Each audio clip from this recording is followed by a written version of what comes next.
Welcome to Sweaty Time Pro Wrestling, where the co-host takes charge. My name's James. And I am Sean. And this is the show only on Marshland Media that discusses Lucha Underground and once I say, Los Luchadores. One time only, and we are the only show. If I ever pull up an episode of Mostly Speaking Sentai, and I hear Nicole going off about how Phoenix is a wonderful high flyer meshing the styles of Strong and Lucha Libre, I will flip my shit over. Yeah, and if you hear a guest on there say, whoa, man, I can't believe these two great wrestlers, Killshot and Phoenix, put on such a snooze fest. I mean, go fuck yourself. It was bad, guys. It was not bad. It was boring. It was not boring. It was 6 minutes. You have been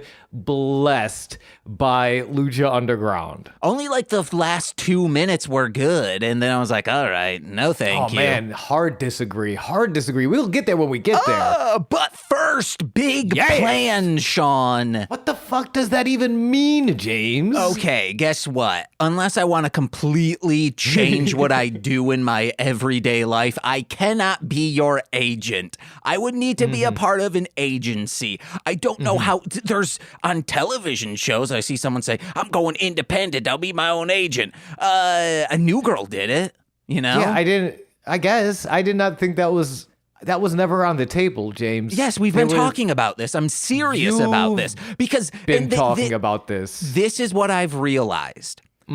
My friend MC Deep said, and many other people I know, hey, when I'm around James, I am my most creative and specifically productive when it comes to the arts. So I'm like, how can I do that for Sean? For his... Who has said, when I'm around James, I am at my most perverted and, quite frankly, disturbing self. Well, I'm going to get you really... I'm going to find you jobs. That's what I'm going to do. I'm going to try maybe 30 minutes to an hour every week. I'm going to scour the online boards that have acting roles, the auditions, and I'm going to scope out the ones that are in your age and gender and, overall aesthetic. What can you tell me? What kind of roles can you play? All right. You ever, okay, so you know that episode of Friends where Joey is like, I'm in a movie, but the movie was a porn, but he's not actually having sex in the porn. He's just in the background making copies. Not Joey. I want to be the copy machine. All right. Okay. So kind of like an R2-D2 style person. Well, the thing is, R2-D2 is actually can form thoughts and is sentient. I don't want to think no more. I'm done with thinking. I just want to make copies and then have some dude's butt on me. Okay, so that's all I want. You kind of want to be a Silent Bob type, minus, walking around. You just want to be stationary, still have a character and a role, maybe do a shrug here and there, but you're not moving besides a shrug or maybe one of these, a finger gun wink. Yes, Snoochie Boochies, indeed. Okay, well... Or, I'm giving you options. I am a pliable actor. I can give you options. Or, I could be... If you've ever seen, Survivor, and there's that guy who goes to the island, but he doesn't participate in any of the tasks, and he wears cargo shorts, I would like to wear more cargo shorts. Okay, so you're saying you want to be the presenter. I mean, I want to wear cargo shorts. Okay, it seems he's the only guy that gets to wear cargo shorts, as far as I know. It's insane that when, a friend is saying, hey, I want to make sure you are living up to your potential. And literally all you have to do is be sent a link and click on it and then maybe follow through, upload your headshots. But all of the scouring and whatnot that might be hey, that I should be doing. Yes. I want to write a script, but wow, it sure does take a long time. What if someone just wrote the script like you just said it and someone was like, oh yeah, I'm a friend, I'll type it out for you. Oh, you mean, yeah? Like Mr. Formulaic over here just pulled off? Okay. So, no, wait, no. Congratulations. Didn't you just write this script? Oh, I finished writing a script. I thought you meant like I had someone write it for me. No, I was saying congratulations. You wrote your first formulaic script. And first finished script ever. I'm just saying, it's weird that a friend, I say like, hey, what acting roles can you do? And you give me a photocopier and man in cargo shorts. Those are 2 great roles. Do you want a third? I'm going to Torchy. Oh my gosh, my third role, of course, being host of Sweaty Time Pro Wrestling, the podcast on the Swamp Monster. Fuck. Damn it. Your Torchy thing really threw me off. This was going to be a killer transition. I'm going to Torchy. Not to tell on you. I'm going to do what I said I would do for you, but for Torchy. No, I understood the first time you said it. Thank you. Welcome to Sweaty Time Pro Wrestling, the podcast breakdown on the Marshland Media Empire conglomeration. We are on episode 25 of season 1 of Lucha Underground, The Way of the Drago. Ooh, Sean, I do have one more follow-up. You came over Sunday. That's why we didn't have an episode. Patreon.com/MLM pod, where for $10 a month, you can listen to Torchy and Sean and myself discuss a beautiful movie entitled Invisible Dad. Invisible Dad, you never seen what he did, isn't a dad. Yeah, so... you think enough people know that Invisible Kid reference to understand what I was doing? Oh, I don't know. All right. Good. That's a good indicator. Well, you were over. Can you tell the story, or if you're comfortable, of your first kiss? Did I tell my first kiss story? Yeah. Are you sure? Yes. I feel like I'm very afraid I'm going to tell a first kiss story that was not my actual first kiss story. You were also saying like, hey, a skate park is an important thing to do. Oh, yeah, that wasn't a real first kiss story. Wait. I lied. I'm so sorry. Sean, no. Do you want me to tell my real first kiss story? Did this actual kiss story happen that you told us? I don't even remember what I said, so probably not. Especially considering I don't think I've ever been to a skate park in my life. Okay, real quick, Nicole needed help taking in groceries. She needed me to go to the bus stop. So our recording started about 25 minutes late. Nicole is probably no longer sorry. Because I lied about my first kiss story? Because you want to know why? I was going to bring up, I was like, Nicole, I think I know Sean's type now. Women who can kick his ass. I mean, that's part of it. That's true. Did I say I got bullied at a skate park and then I got kissed? It's insane. Okay, you said like, oh, I went to a skate park and that actually happens to be where I got my first kiss. The girl had just gotten into a fist fight and then we made out. That was my first girlfriend, not my first kiss. That is a true story. That is a true story. Okay, I'm sorry. Did it happen at a skate park? Our first date was at a concert held at an all-ages skate park. Insane. An indoor all-ages skate park that also had all-ages shows. I forget what bands we saw. It was very punky, and she did get in a fight while we were there. Okay, well, by a bunch of people I didn't know, which was it's so fun to see like, I've never, by the way, never been to this skate park before, was not my, I don't know, like I just didn't have a lot of punk friends in this little neighborhood of Buffalo I grew up in. Kaisertown, baby. So this was like cool, I think these might be my people. I finally don't feel like surrounded by jocks and like all these assholes. Hell yeah, punk rock music. Why does everyone here want to kick your ass? And like everyone there wanted to kick her ass. Hell yeah. So, skate parks are important. And that's your type, isn't it? I mean, I don't know. That didn't end well. Okay. Explain. I don't want to. Okay. She ended up taking your dick.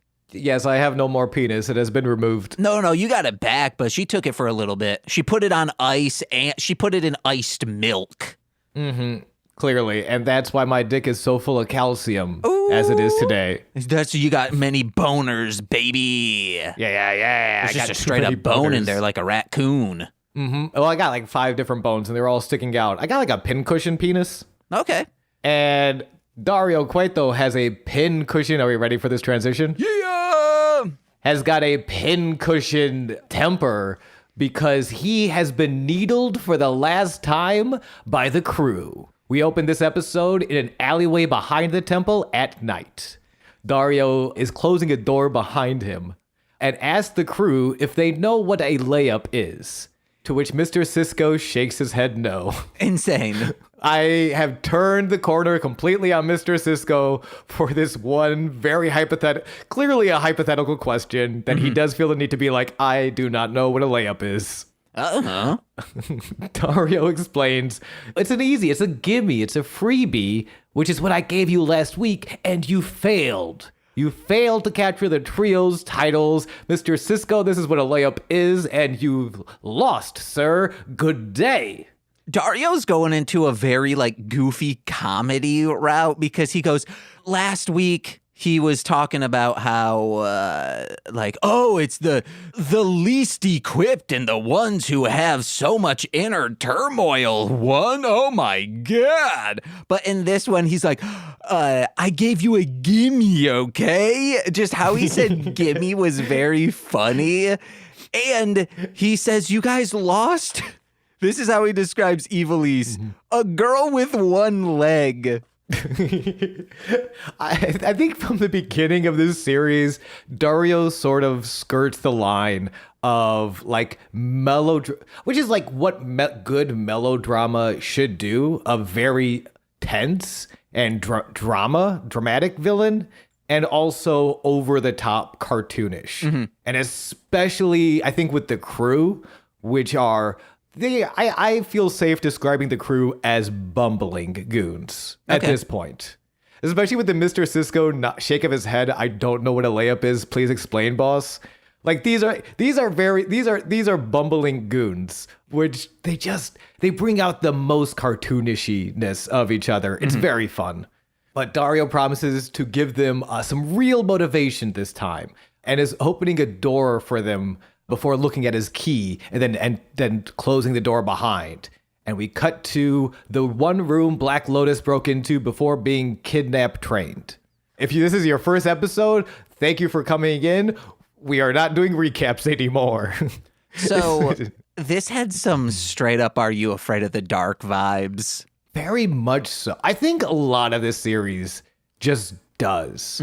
Do you mean that in a childish way or in a Are You Afraid of the Dark was ahead of his time kind of way? I mean wow, this is clearly not a jail cell. This is a tiny room made up to look like a jail cell in both color grading, depth of field, and production value. This felt like it was filmed in Canada in the mid-90s. That's fair. I think I want to ask... Let me ask you this though, because something, and I'm not sure because that's very fair, but does that room look like the rest of the temple as we've seen so far? Well, this looks like an offshoot of the temple. Hey, we're in a separate warehouse situation. So it looks like it could be. My dad owned businesses that manufacturing warehouses where, hey, this is a manufacturing warehouse. And then you go and you're like, oh, wow, this is a beautiful boardroom. And then you go to another place and you're like, whoa, this place hasn't seen the light of day in 15 years. Yeah, one of back in Buffalo, the theater I probably worked at the most because they were the most desperate to cast. It was a Jack Shack theater, right? It was a theater in a former manufacturing warehouse that then got converted into various businesses. There was, pottery, the subversive theater. There's a lot of different things going on. And you would go from theater to, room to room and be like, oh, here's a Jack Shack. Here is another Jack Shack. Here's a third Jack Shack. Yes. And then here's the theater Marciniak worked at. But that is a very good point. And I think I'm curious. The reason I ask is because I didn't want it to look like a jail cell proper. I wanted it to look like part of the temple. Every location, for the most part, should look like part of the temple. The temple it's the New York City to this Martin Scorsese film of a wrestling program. It's the fifth character. If you really want to think about it in a way that makes you think. Does that make sense? Yeah. Then if we're really nitpicking, absolutely not. This looks like, again, it was filmed in Canada in 1994. Yeah, and I think that's why I wanted to ask, because I didn't realize it, but I did notice the lighting was so much more different than the first time we saw it. And I think they went too far, like lighting the room up, which is a shame, because I thought the way they actually, we should break down the scene real quick. It's, Dario brings up to the room. This is the room, of course, that Black Lotus broke into to find the man who killed her village. So inside, behind bars, is a very dangerous, large, imposing figure. We don't know if they're large or imposing. We just know they're dangerous. We do, actually, based on some of the shots we see. Okay. Well, we are assuming. All right. Crew enters. Dario's behind them. Dario says, "Allow me to introduce you to my brother." So we learning about this monster. And he says, "Disappoint me again, and you're going to apologize to him in there." And the way we can kind of assume he is large and imposing is the way they shoot it, which is why I'm bummed that the scenery actually was overlit, was because I thought the actual shots were very good. It's all from like behind the bars, camera pointing a little up, but all the eyes of the crew looking up at Dario's brother, and he is casting a large shadow over them. So it's like the shot I think is very good. The scenery could have used a little TLC. Maybe he has a big old long trench coat on, and he's on a stool, and they're like, "Oh yeah, he's so tall." And Dario's like, "Yeah, treat my brother like he's big." He might be three little rascals stacked on top of each other trying to get a bank account. And you gotta try 7, baby. 7? Yeah. Lil Corey told me that when I say, he always is like, "Yeah, it just sounds like you're starting to sing Gwen Stefani." Wait, which one? Oh, that's my shit. All the girls want to touch my bits. Those are not the lyrics, are they? Touch my clit. Nice. And we go in and we get a new band, I believe. Sergio Mendoza y La Orchestra play us to the desk. No, they've been here for like 3 weeks. That's not true. Yep, is that it true? is. Because a few weeks ago you said, "Oh, they didn't even tell us the name." I was like, "It's Sergio something." Oh, okay. Well, I'm a piece of trash. They set us up for the stakes tonight of the title versus career match, Drago versus Puma. And that's going to be fun. I'm excited to see either a new champion or the end of a man's career. No, and guys, no thank you to a subdued Vampiro. He's not going like, choking as a little older or little brother would do. Not a little older brother. Yeah, he's too busy adjusting his headset and lowering the bandana on his forehead throughout the night. He's kind of chilled out this week. Just like in general. Maybe he's on that sativa. Yes, maybe. Indica, I mean. Indica. They maybe got that Indica inch in stores now. Yeah. But it's Indica itch. No, wait. Indica, what is an inch? Yes, it is inch. I listen to shit. And we go to the first match of the night. A discrepancy between us. It is Phoenix versus Killshot. Killshot, of course, will Digivolution into Swerve Strickland in later years in America. But for now, he is Killshot. A stealthy, accurate, and as the name implies, finality sort of a very sharp wrestler with like a bullseye sort of logo on his forehead. Yeah, that bullet thing on his brain. Not sure what that's all about. Yeah, Vampiro is here tonight, ladies and gentlemen. Context clues, sir. And this is also after like the beautiful analysis of, and this is the first time we're seeing Killshot wrestle. Matt Stryker just going on, as little as we know about Killshot, his name implies accuracy and finality. And Vampiro saw a circle and some crosshairs and got real confused real quick. Insane. How do you not know what bullets are? And when you like look down the barrel into a scope, you see that. That's what kill shots are all about. He gets that, but like, why would you want to put a bullet on your head? Wouldn't you want to put a bullet on the other guy's head? I guess. Think about it. Okay. Think about it with your bullet brain, Bill. But it's the secret of it all, you know? You got to will that into being. You can't give someone a mask to wear. You have to wear it yourself and be like, this is what I'm about. Imagery. Yeah. The iconography of it all. Yeah, look at horrorcore rappers. You know, they dress up in like Jinko jeans and roll their eyes back in their head. And it's like, well, we can still see the bottom of your irises. So like, it's kind of weird that you're doing this. Just edit it out of the photos.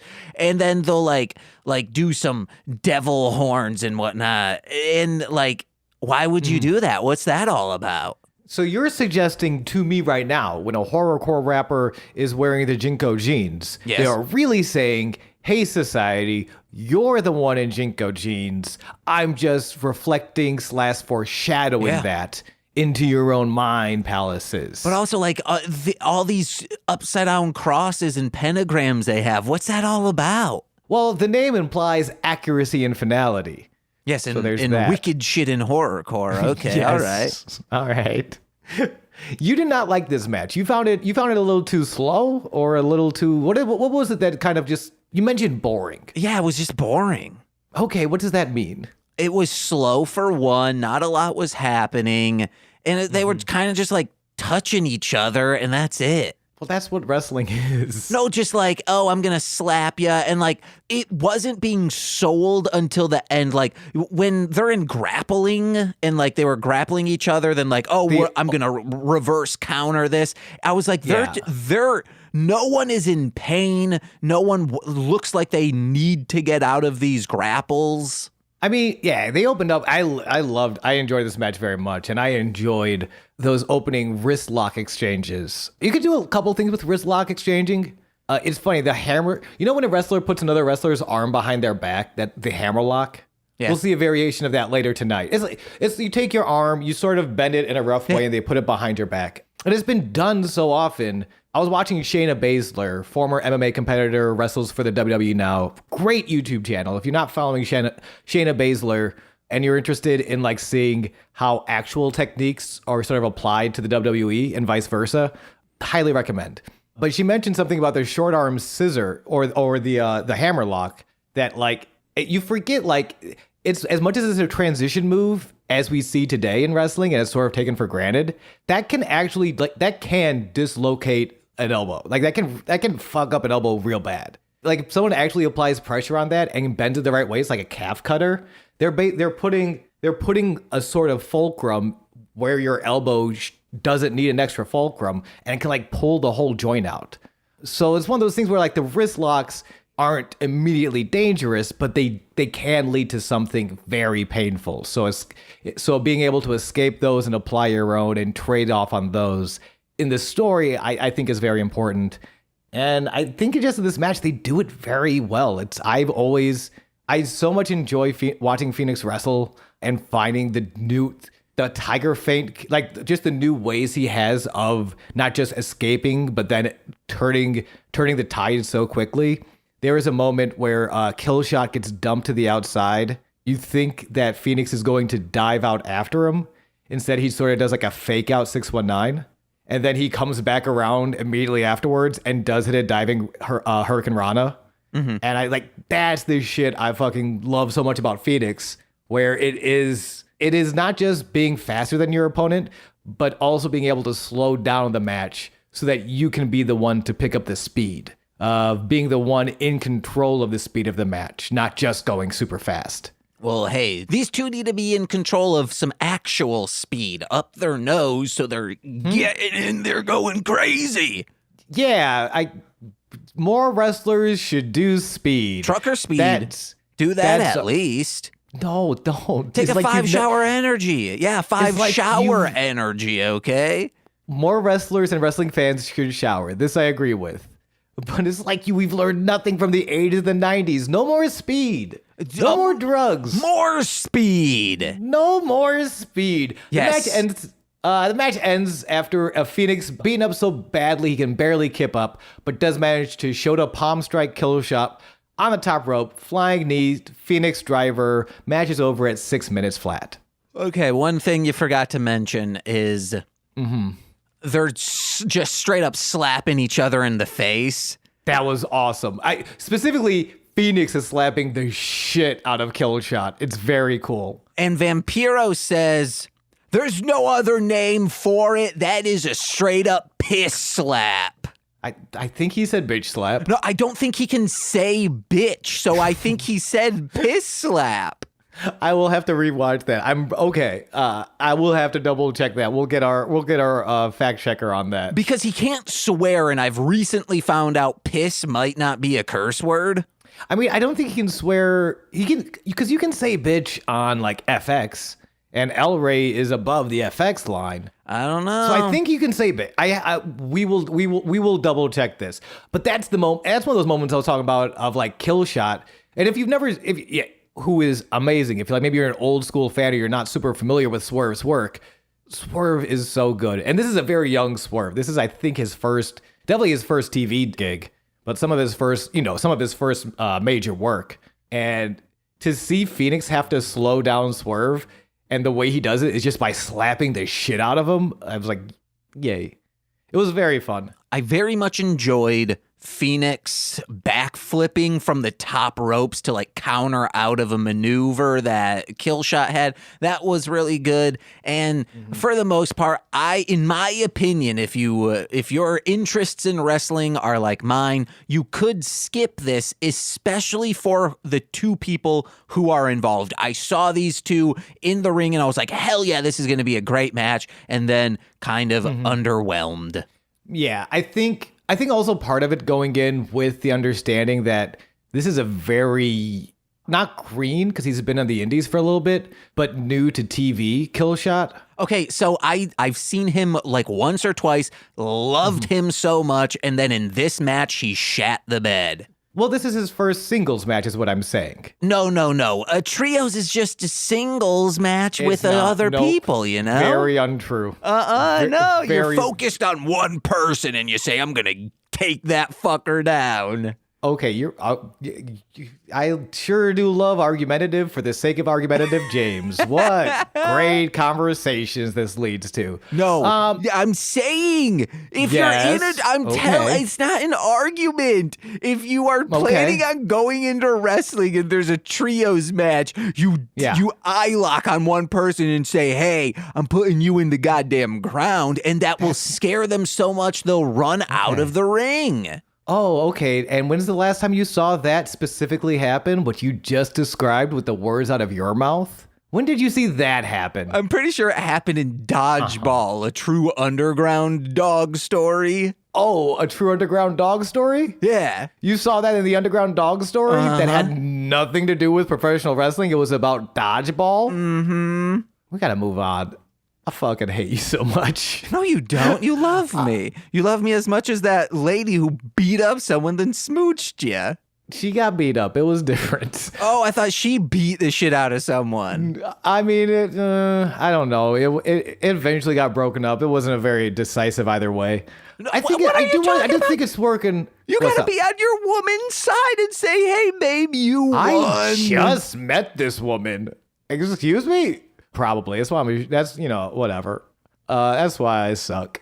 I don't know. It's weird because I do want to. I think if you go into it, sort of, if you're a big Swerve fan, if you like what he's doing now, you like what he did in NXT, and it's one of those. I don't know. Sometimes you get like a demo tape of a band you really like, and you could hear how like they're not quite there yet. But I'm such a fan. But like it's interesting. It's always interesting to me, like going back and hearing like early Nirvana tapes and being like, yeah, They definitely didn't have the melodies down yet, but you could hear where they're going, and it's just exciting. I think if you're a Swerve fan and you want to see some of his older stuff, this is a great showcase.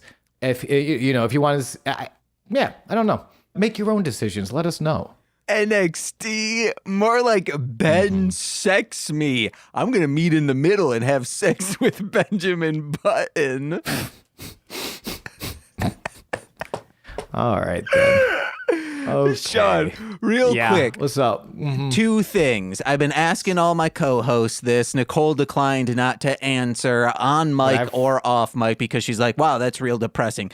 If I were to die on my birthday every year, what movie would you watch to remind you of me? That's a fucked up question. That's a real fucked up. I was gonna say that's a good question, but like no, that's a fucked up question. I mean, I don't think you'd watch one movie, right? Okay. I think that like you have such an eclectic taste of truly bad movies. Some are good. We watched Invisible Dad last week. Yeah, good movie. Great film. 10 out of 10. I mean, I think it'll be like a revolving door of that. I mean, Psycho Gorman, I think, is a reasonable answer. But like, I do want to watch like Troll 2 and like, right? No, that's a correct answer. I don't know. What do you want us to watch? Troll 2. Okay, cool. I'll watch Troll 2 again. And then the other question, this was posed on Engaged with Nicolas Cage. Okay. Did Nicole answer this question? No, Nicole was involved in this. And she's like, I'm so glad you brought this to Engaged with Nicolas Cage this week because we were discussing Lord of War, which is about illegal arms dealers. So she's like, we needed some levity in this. So we were about to watch a TV show to go to bed. And like I did with the NXT, more like Ben Sex Me.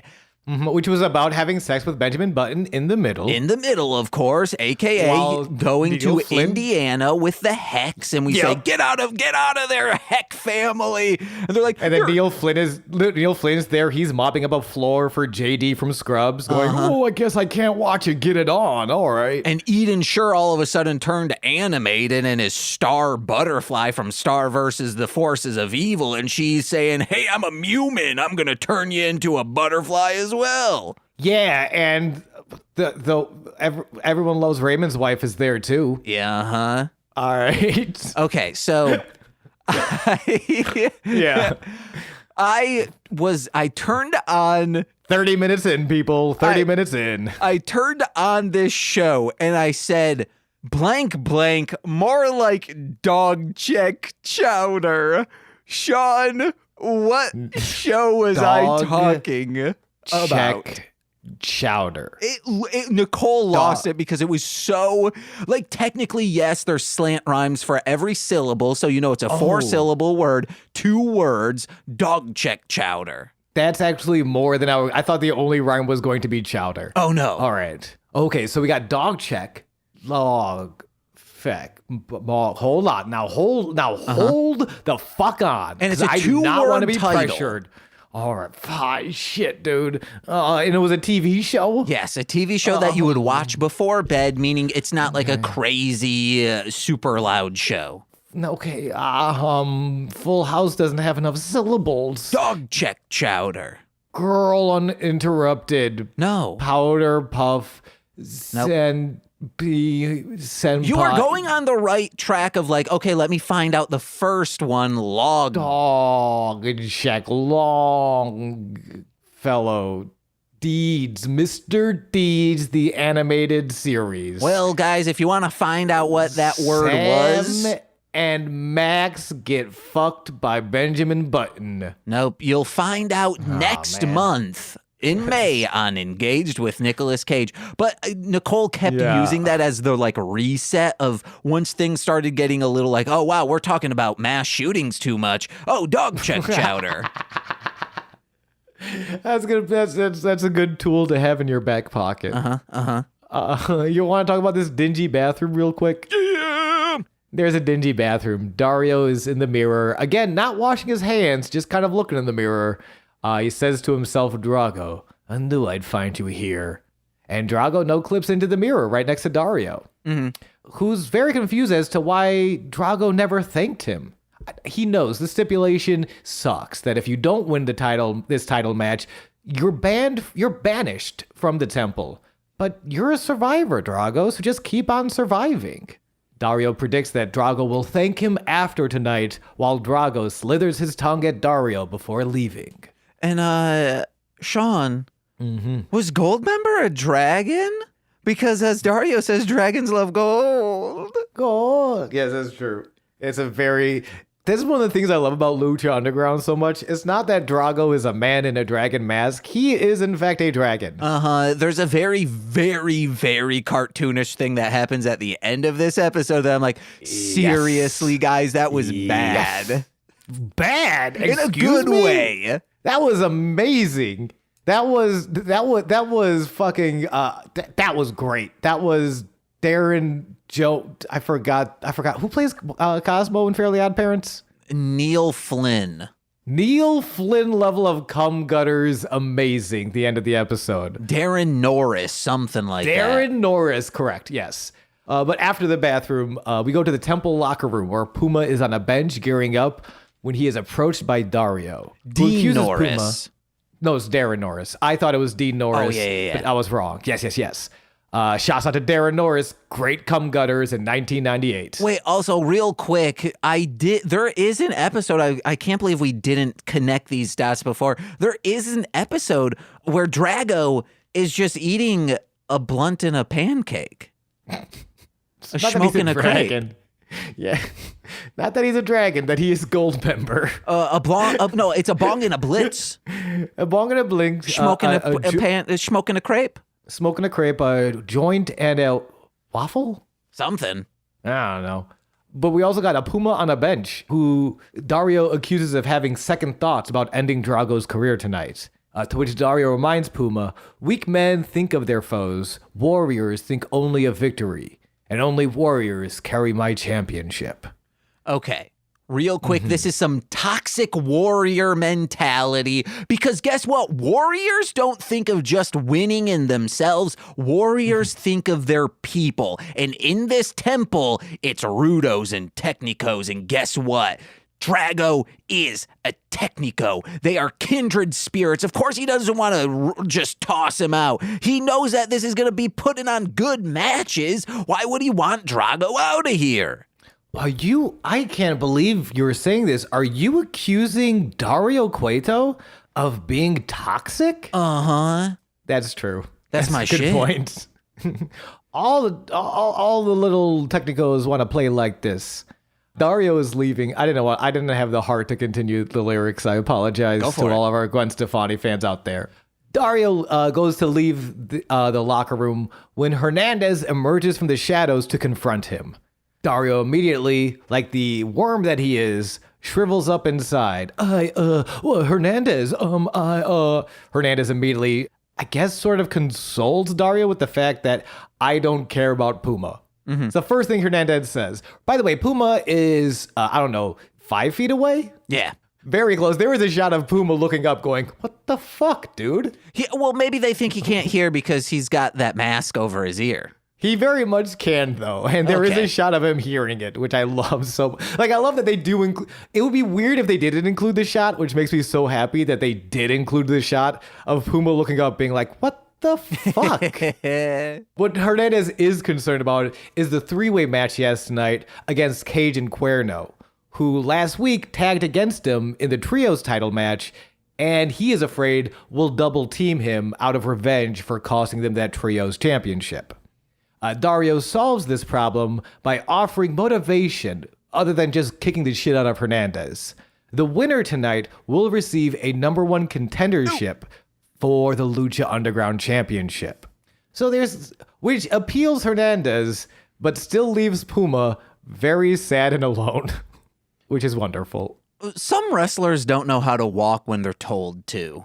What do you mean by this? So my guess is Hernandez, after they discuss, he was supposed to walk, but when you're like, oh, I'm going to leave the room, that's fine. But when someone says like, hey, here are your marks of just walk far enough to get behind these lockers, I think maybe this is like, oh, where I don't know how to walk. Where do I put my hands when I act? That kind of thing.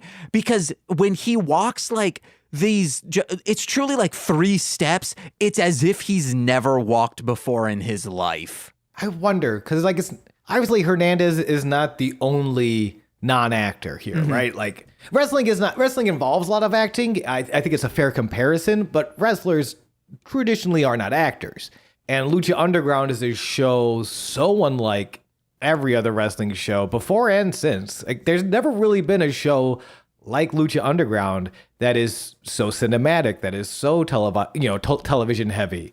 So I do wonder if there is a little bit of that, like sort of, I'm not an actor, what do you mean blocking question mark? I hope he gets there because his match, which is coming up, It's been a while since I watched a Hernandez match. Spoilers, I think I love him. Mm-hmm. Also, he's great. I've heard it many times. Good wrestling is re-wrestling. Oh, that's true. That's a Meisner technique. I of course am speaking of Bobby the Brain Meisner, territory guy. You never heard of him. He goes to a different school. Next match. Ooh. Is gonna be a fatal 4-way between Famous B, Ricky Mandel, Vinny Massaro, and Argenis.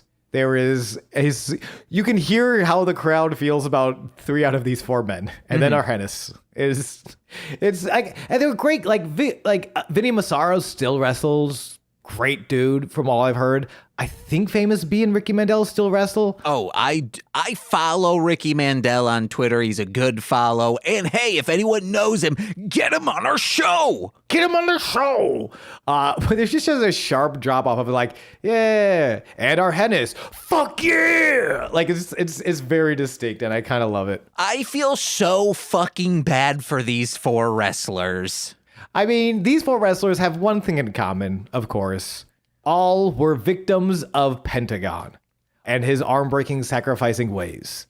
But they finally healed up, and they're ready to compete. Yay! James, why would you be upset? They're finally back, and they're gonna wrestle for us. Hurrah! You're forgetting one thing they're also victims of. An exclusivity clause in their contract. They were probably paid for the last 3 months of just like, hey, guess what? You got a match. It's 4-way. Oh no, it's a squash match. You're not going to be able to wrestle a lick, and that's all we're going to pay you for. Not even a squash match, because a squash match indicates that there is some ending of some kind. Mm-hmm. This is a no contest, as Tejano, as soon as the bell rings practically, gets in the ring, dumps everyone, including the ref. The ref gets fucking dumped out of the ring and just beaten the shit out of. Because Tejano wants to say something and was not allowed a backstage promo, so he has to interrupt this match to get his words out. Last week, during the trios match, he doesn't know who put his hands on him, but if he wants to come to the temple, he will get the beating of his life, and the crowd cheer big, which is fun for Tejano, who is traditionally a Rudo, has been presented as a Rudo up to here, but being bad guy, good guy. I don't know who you are, Daivari. I don't even know why I just said your name, because I've never met you, Daivari. I don't even know your name, Daivari, but if you come here next week, I'll kick the shit out of you. And everyone's like, yeah. So I'm looking forward to that match. I think that'll be fun as hell. Mm-hmm.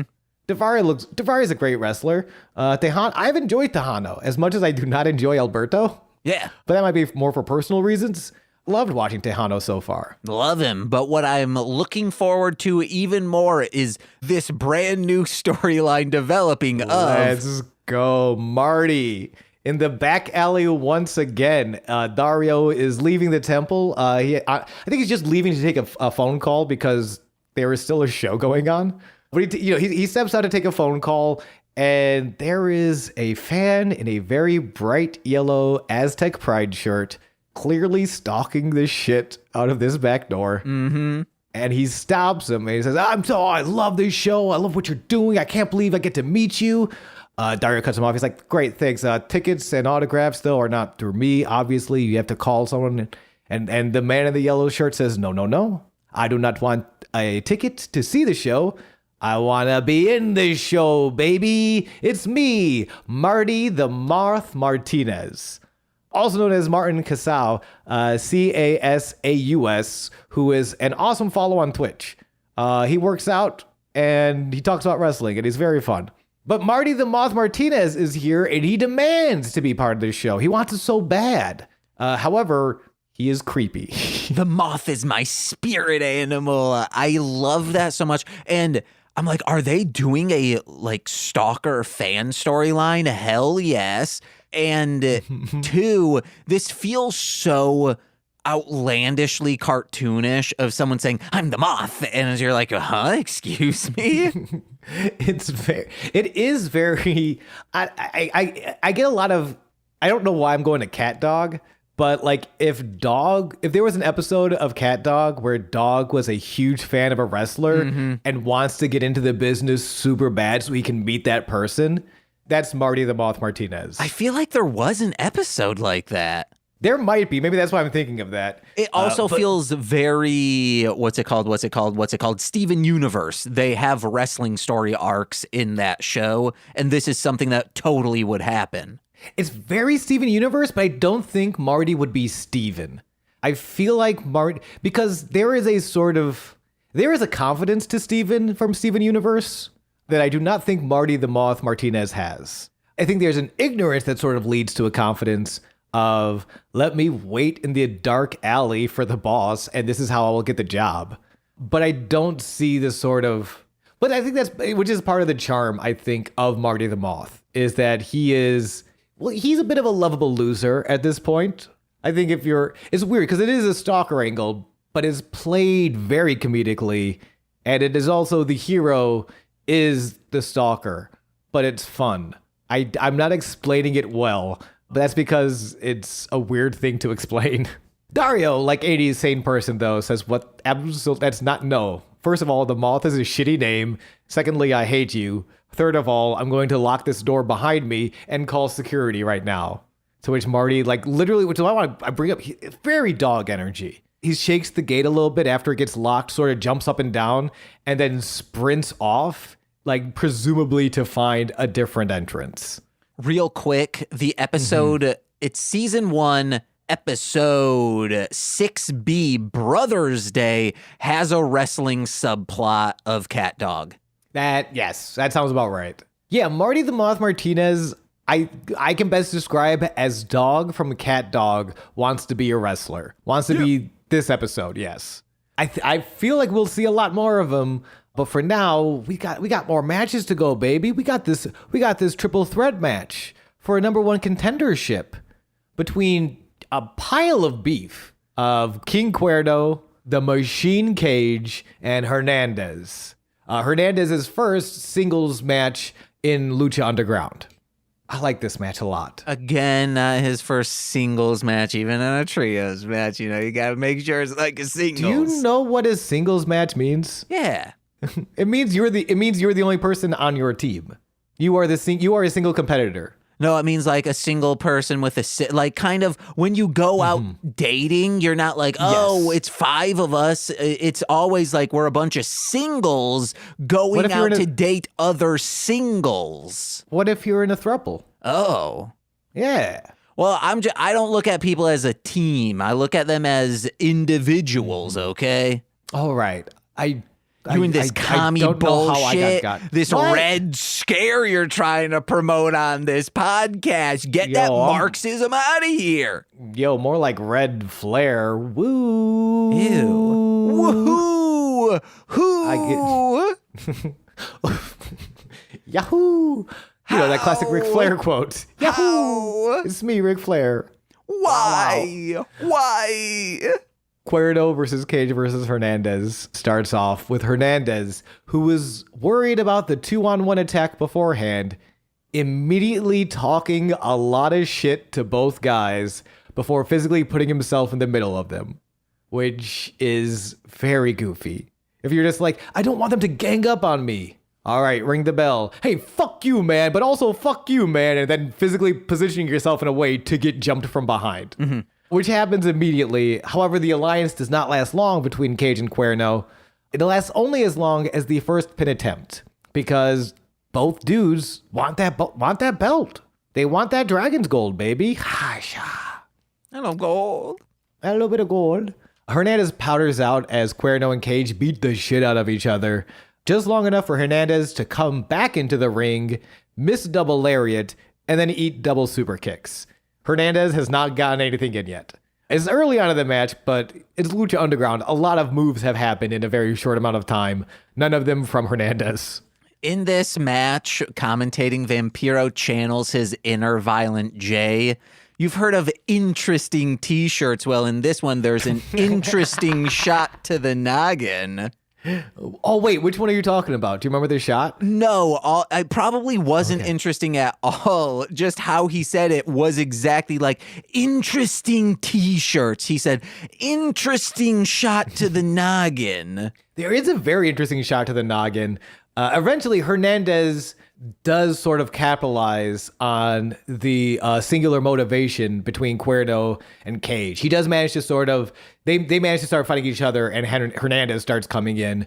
He does, it's something that should only work in cartoons, but he puts both of his hands together, not like he's, like he folds the hands in, right, to make sort of one giant fist. With two hands, and then he just swings it like a baseball bat, his singular giant fist, and it's such a cartoonish move. It should not look good. It looks so fucking cool. It also will break your fingers. Don't do it. It's a really bad idea, but it looks great in this match, which is like a lot. Hernandez, it's been so long since I've actually watched Hernandez, and I need to go back and watch some of his TNA stuff because, like, I really enjoyed him in this match. I love his wrestling, but his mannerisms outside of wrestling are so cringy. He dances and moves like he's Jeff Hardy in the late 90s, and no thank you. Ugh. Oh, less that. I see a Kevin Nash comparison where it's a lot of smirks. It's a lot of like, I guess I'm just that guy. And I fucking love it. No, he walks so like fun. This. He does this stuff. Yeah. Like, okay, on our visual podcast, yeah, he's doing sort of a like an LA style sort of like real like gangster leans type of walk down. Not like, and I fucking, which like makes sense. He was in LAX. They do run over children to get their way sometimes and burn American flags. They're bad boys. And he's got this fucking bad boy gangster lean when he walks. Hernandez is awesome. And he does it, and he's doing it, I think, for me, which again, if you find it cringy, that is totally reasonable. We get different things from the same, we see different things in the same product sometimes. And that makes life beautiful. I had a great time watching Hernandez land just these, and who's a big guy, big power moves, and then immediately after, instead of being like ferocious, brah, which he can be, sort of being the real laid back, real gangsta style, like, yeah, man, I'm fucking good at what I do, I guess. I enjoy it so much. Sean, well, let's get done with this match, and then I'll give an update on something. Sure. Also, he hits a big stinger splash, which is just like someone's in the corner. In this case, King Cuerno is in the corner, and then you just run and you put your whole body on him, and you fly and you put your whole body on him. Big splash in the corner. He does this to King Cuerno in the corner that Cuerno has his headpiece set up in, the deer head. And as he does the body splash, he boops the deer head on the snout, and the fucking crowd as well as the goose eat that shit up. Like, I didn't just splash you in the corner. I splashed you in the corner and I booped your deer on the snoot. I'm Hernandez, baby. I love it. That's the sort of I put the words I put together. Big, mean, suave. Like, very cool. I'm a Kevin Nash fan. I'm a Hernandez fan. What do you want from me? Cage and Cuerno eventually do realign when Cage promises Cuerno, me first, then you. Sort of like, let's make sure Hernandez does not win. That way I can give you a second, I'll give you the opportunity after I get it. So it is once again sort of 2-on-1. However, it gets a little messy when a surprise guest decides to show up in the ring. Who the fuck is this guy in the yellow Aztec Pride shirt who is bringing a lot of dog energy to this match? Why, it is Marty the Moth Martinez. Yes, it's not dog energy, it's goddamn moth energy. Moth energy, baby. Marty the Moth says, baby. Marty the Moth, I don't think actually says anything. He gets shotgun dropkicked to hell by Cuerno pretty quickly before getting slapped and dumped by Hernandez and Cage. All three men kick the shit out of this dude, which they probably should. Don't jump the barricade. These guys... Stop that, Marty. That's not how we do things. Unless it's like, I don't know, an actor strike. Then you can jump that barricade, okay? Oh, yeah. Never support strikers. Uh-huh. Be a scab. Scab life. Be an opportunist, okay? All of a sudden, the studios are like, we like the cut of this man's cloth. Speaking of opportunists, Hernandez sees the opportunity with this distraction as he dumps Cage out of the ring, and then hits a brutal dominator onto Cuerno and gets the pin at 4 minutes and 55 seconds, shoveling and burying Cuerno through the art of mime, which is another reason he's not just a great wrestler, he's also a great mime. James, there's no downside to this guy. Sorry, that's not even an oxymoron. That's just, it's like dividing by zero a great mime. An amazing mime. The French art of mime, if you will. And he's also just a fucking good I like Hernandez. I don't know. What do you want from me? Hernandez is awesome. 10 out of 10. Word Hernandez again. You were talking about like he's bringing dog energy into this. I do need to let everyone know in like a month, I am doing some traveling for business. I'm heading over to a little old place, my heritage, Scotland. Because I believe it's called the Overtoun Bridge. And I need to research the hell out of this and just bring that energy of it back to the United States because it was nicknamed the Dog Suicide Bridge. I realized if the Dominator can live through energy. I'll go like 20% where it's just the fear of just a bunch of dogs would just jump off from this bridge. No one knows why. Like a lot of dogs would jump off from this bridge. So I'm going to harness that energy and just put it into, I guess, dog toys. Not only are you trying to bring back the Dominator conceptually. Yes.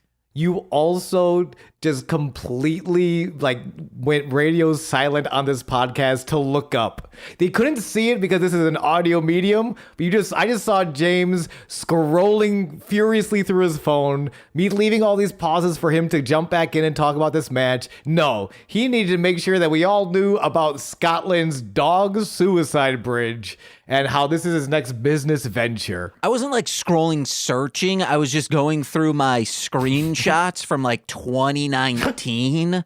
Okay. Or you could have been doing this podcast with me right now. James! The Dominator is part of our lore, so it was doing the podcast. Oh my. Hernandez wins. It's insane that dogs would just jump off this bridge. It's real fucked, man. Wait, what was the name of it? The Overtoun Bridge? No, Dog Fetch Chowder? Dog Check Chowder. Dog Check Chowder. Cannot talk about the Dog Suicide Bridge. Dog Check Chowder. We're almost there. We're over an hour. But it was during the 1950s, so it was 1950s dogs. So they were probably hey, just yeeting themselves off the bridge. What the fuck? Yeah. I guess suicide is fun if you're a parody of the 1950s on 70s television. Yeah. The Fonz. No, they just had leather jackets on. Made from sheep leather. Well, you know who's not a sheep? This is the saddest I've ever had to transition into anything in my life. What's up? You know who's not a sheep? The trio's champion is the Odd Thruple in a sit-down interview with Vampiro. Yes! Son of Havoc, Evilise, and Angelico in the classic sit-down interview portion featuring Vampiro. No one thought they could do it, but when Evilise stepped up as team captain, they all got on the same... No, I'm sorry. I am being told Son of Havoc is actually the team Nope. No, again, sorry. I am being now told that Angelico did a cool crossbody, and we should talk about that. That's the energy of the interview. It's a lot of no, but me. And Evilise goes, you just keep bringing that up. It wasn't that great. And then...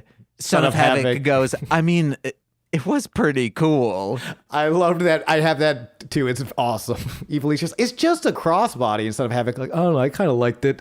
It's very sweet. They are still very much bickering.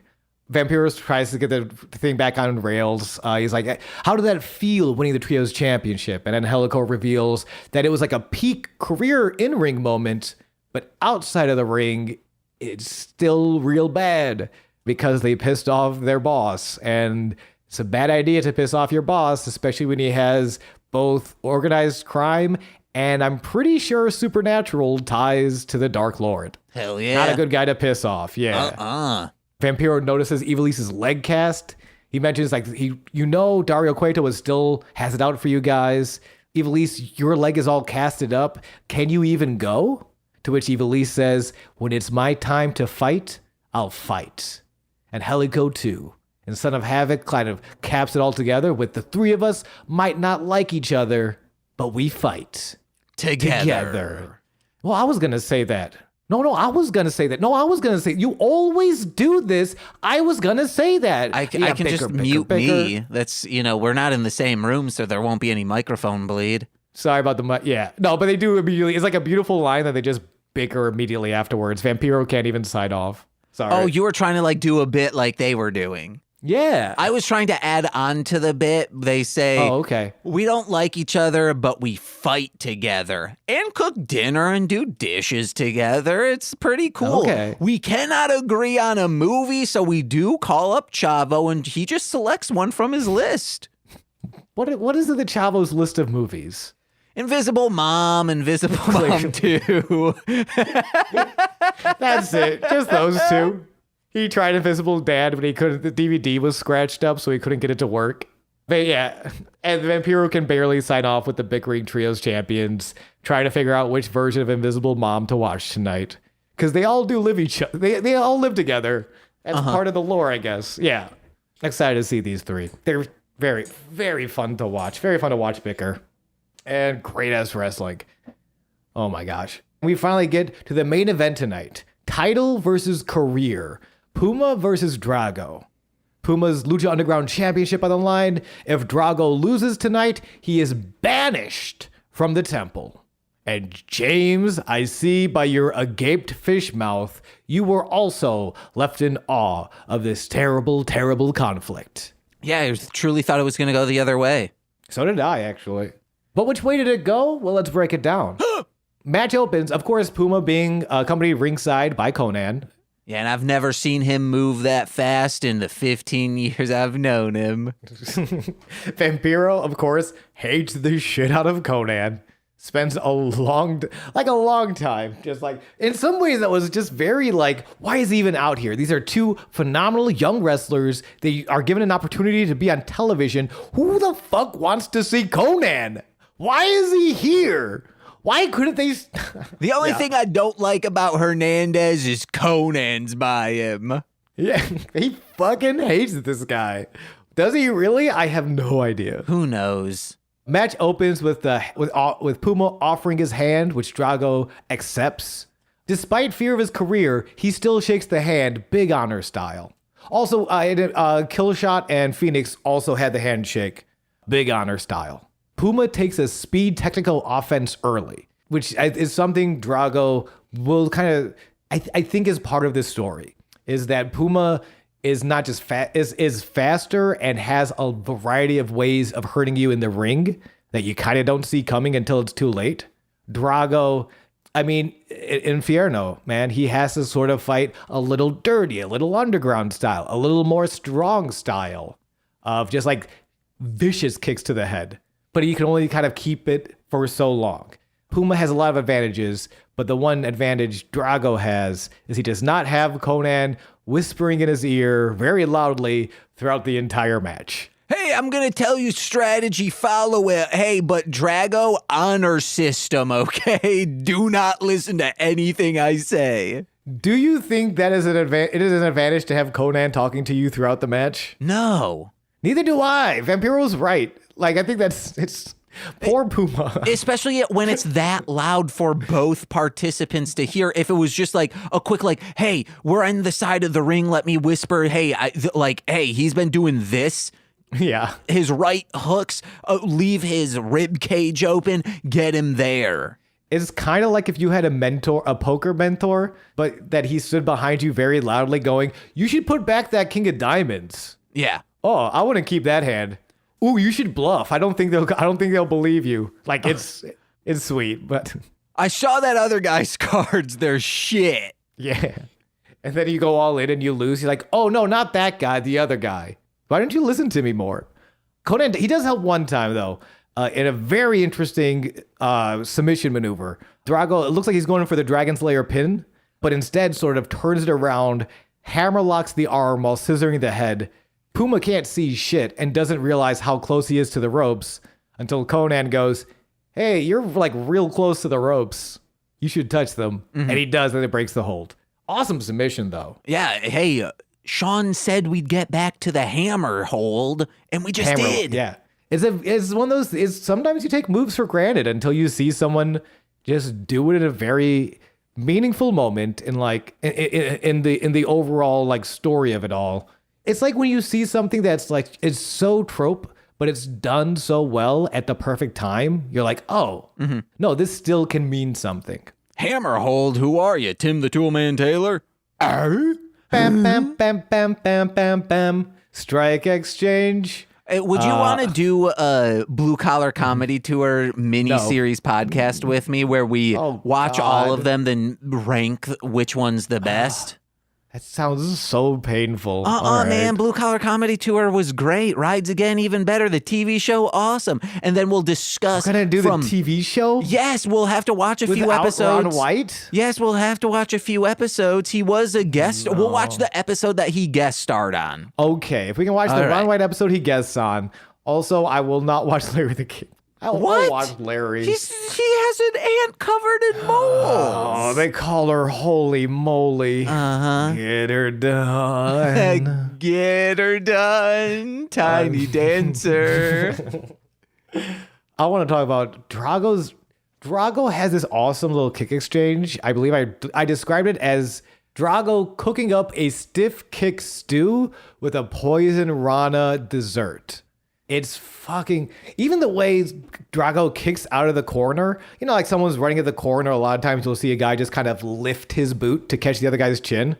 Drago does like a straight up Power Rangers fucking sidekick. Like anytime Drago has an opportunity to kick, he fucking kick. He is a chorus line of one, but is also a dragon instead of a beautiful girl. Like it's great. This match is very hot. Power Rangers, more like Coward's Manger. Yeah, I'm coming after you, Jesus. Whoa, not Power Rangers. We got no beef with Power Rangers. Jesus, suck an egg. This match gets crazy. This match, how did you feel about this match? I love this match, and I do want to apologize to Sean. I don't know what's wrong with me today. I was like, I was begging you to say something about the Cage Cuerno Hernandez match, and you were too busy finding a way to bring back the Dominator. The Doginator. What did you think about that match, by the way? Real, because I don't think you didn't give a firm opinion on that one. I enjoyed that one, minus his little weird walking and being a clown on stage. I love it. That's fair. Yeah, this match is quick. It's brutal, and it's a lot. There's another strike exchange with Puma delivering a Blue Thunder bomb, he gets like 3 spins before he does the power bomb from the back. Fucking disgusting. Only a 2 count. We go from Lucha chants to This Is Awesome chants. Crowd's very excited for this match, which is nice to see because I know the crowd in early episodes were sort of hit or miss with Puma, especially during the Cage rivalry. Like there was a couple Puma fans, but there were also a lot of Cage fans and a couple of the Puma Sucks fans. I feel like this is either they did a better job of sweetening the crowd sounds, or people are sort of picking up on like this Puma, who like admittedly, it's like Puma's in such a weird position where not only is he, is he a very younger wrestler? You know, Ricochet has been around for a minute, but not super long. But he's also not wrestling as Ricochet. He's wrestling in a mask as a different person. So it's like this double whammy of like, even the people who do know you might not recognize you. But he's amazing, and he has thoroughly won them over, as well as Drago, who is fucking great. I want to say this real quick. I work out, people know, cum gutters, all that. When I look at my butt in the mirror, I'm like, it's nowhere near Puma's butt. So like that, my aspirations is Puma's ass, and I just don't have the build for Mill's ass. I mean, I don't think anyone other than a literal brick house has the build for Mill's ass. A build for Mill! Bill. Mill has a great ass. But like also Ricochet. Ricochet is insane. And how much he still has that body today, however, like nearly a decade later, he still has that body and he still does these things. And it's ridiculous. Ricochet is awesome. And so is Prince Puma, who gets Drago into a fireman's position up on his shoulders. He goes to sort of spin him around, but accidentally knocks out referee Marty Elias. No, his hand just healed. Now his little neck? He just heard it. Well, no, that was referee Rick Knox. Oh. Marty Elias is a different guy. Okay. I'm pretty sure Knox's hand is actually still injured. Oh, damn it. I forget. But Marty Elias has been knocked out. He cannot count the pinfall after Drago escapes and lands a code red. So Drago starts putting offense together, goes for the pin. But Marty Elias is all unconscious and uncounting when Hernandez is entering the ring himself and attempts to run over someone. It is not clear who he is attacking, but Puma does dodge out of the way, and unfortunately Drago does not. Mm-hmm. When Marty Elias starts coming up, Hernandez is confused and leaves. Puma is baffled, and Conan demands Puma, Shao Kahn style, finish him. And he hates this. Puma does not want this. He did not want to win. He does not want to win through dirty tactics. Hernandez doesn't even like him. He said so in the locker room 3 feet away, so disrespectfully. But a win is a win. It was the hand he was dealt. And he reluctantly hits a spinning sit-out tombstone pile driver to win the match and end the career of Drago at 9 minutes and 28 seconds. Oh, at least here in the temple. At least here in the temple. But this is the only federation that matters. I mean, deadass, as someone who was watching WWE and TNA at the time, that's true. Listen, rough times in wrestling. It's also because there's heavy religious overtones in this. Now, what do you mean by that? There's gods like we're to the fighting gods, ogre and whatnot. From Tekken 3, of course. Yeah. I mean, New Japan is cooking. He could go. I think Shinsuke is still there. Maybe he can get to New Japan at least. But does that have the Aztec fighting gods on its side? No. That's what I thought. After the match, Puma hates this. He hugs, raises Drago's hand. Drago, now alone in the ring, showered by "Please Don't Go" and "Thank You, Drago" chants. Like, huge ovation for this guy. I feel like the top 3 guys right now, as far as like crowd reactions, are Phoenix, Puma, and Drago. To see Drago leave like that, and what I think confirmed it for me is hearing the crowd react to Puma being banished to the ogre taint of professional wrestling, which of course is hell. Ogre's taint is hell. That was hidden Tekken lore. They never really covered, but it's true. Look it up. Brutal moment as he exits. And we cut to the temple exit, sort of the interior of the same exit that Dario and Marty met at. Drago passes by Dario, promises we will meet again. Dario nods, Drago tongue slithers, and leaves into a burst of fire. Dragon fire. It's fucking great. This is one of the many reasons I love Lucha Underground. It's also from such high up. Like, it would have been more believable if it was at human height, but no, it's from like horizontal with the ground, but like with the ceiling, like it's ceiling height. Yeah, so it's sort of like a large like loading door, which he walks through. And he walks through, so the fire is outside. All you fire code nerds out there, this is OSHA certified, don't worry.